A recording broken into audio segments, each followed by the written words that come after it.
गोविंद शिल्प घेऊन येत आहे 79 ट्विन बंगलोचा भव्य दिव्य पंढरपुरातील एकमेव प्रकल्प। आमच्या प्रकल्पाची वैशिष्ट्ये मनाला शांती देणारं महादेवाचं मंदिर, मुख्य रस्ता सुमारे 30 फुटांचा, अंतर्गत रस्ता सुमारे 20 फुटांचा, ग्रामपंचायत योजनेचा प्रत्येक बंगलोजला स्वतंत्र नळ, सांडपाण्याची सुरक्षित विल्हेवाट, सर्व टाइल्स ग्लॉसी आणि नामांकित कंपनीच्या, सर्व स्टेअर खिडक्या चौकटी सुपर ब्लॅक ग्रेनाइट, दोन्ही अटॅच बाथरूम पूर्णपणे टाइल्स, पंतप्रधान हर घर नळ योजना पूर्णत्वाकडे, bathroom basin kitchen CP fittings हे जगवार कंपनीचे, स्टीलवर पूर्णपणे जिंदाल कंपनीचे, 1000 लिटर पाण्याची टाकी, 150 लिटर सोलर वॉटर हीटर सोबत वॉटर प्युरिफायर, प्रत्येक बंगलोजला स्वतंत्र पार्किंग, दर्शनीय भाग पूर्णपणे डाटो टाइल्स, टाटा प्रवेश कंपनीचे आकर्षक भक्कम दरवाजा, फुटी उंचीचे सुरक्षित कंपाऊंड। मग विचार काय करताय? गोविंद शिल्प, पत्ता गट नंबर 95, हॉटेल अंगण शेजारी, लाखनी रोड, पंढरपूर।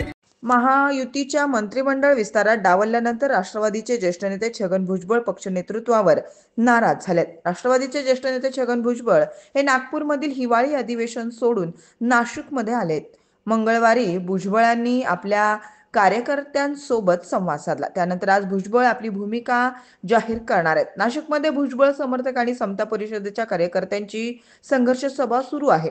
या संघर्ष सभेतून मोठी अपडेट समोर आली आहे। मंत्रिमंडळ विस्तारात राष्ट्रवादी काँग्रेसचे ज्येष्ठ नेते छगन भुजबळ यांना मंत्रिमंडळात स्थान दिलं नाही, त्यामुळे छगन भुजबळ आणि त्यांच्या समर्थकांमध्ये नाराजी पसरली आहे। आज समता परिषदेची महत्त्वाची बैठक होणार आहे। या बैठकीत राज्यभरातून पदाधिकारी उपस्थित राहणार आहेत। बैठकीनंतर भुजबळ काय भूमिका घेणार याकडे सर्वांचं लक्ष लागलंय।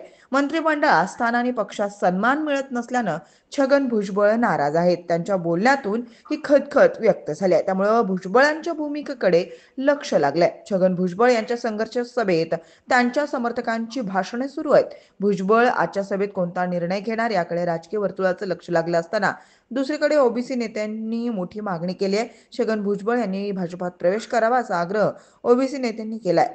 ओबीसी नेते पार्वती शिरसाट आणि राजेंद्र महाडोळे यांनी आपल्या भाषणात भुजबळांनी भाजपात प्रवेश करावा अशी मागणी केली आहे। आता भुजबळ कोणता निर्णय घेणार याकडे राजकीय वर्तुळाचं लक्ष लागलंय। छगन भुजबळ यांनी ज्या नागपूरमध्ये पहिल्यांदा मंत्रिपदाची शपथ घेतली तिथेच त्यांना जवळपास 3 दशकानंतर डावलण्यात आलंय। आता या वयात भुजबळांसमोर मोठं राजकीय आव्हान आहे। समता परिषदेच्या माध्यमातून भुजबळ ओबीसींच्या प्रश्नावर सक्रिय आहेत, त्यामुळे भुजबळ यांचा चांगला प्रभाव आहे। त्यामुळे छगन भुजबळ यांच्या निर्णयाकडे सगळ्यांचं लक्ष लागलंय।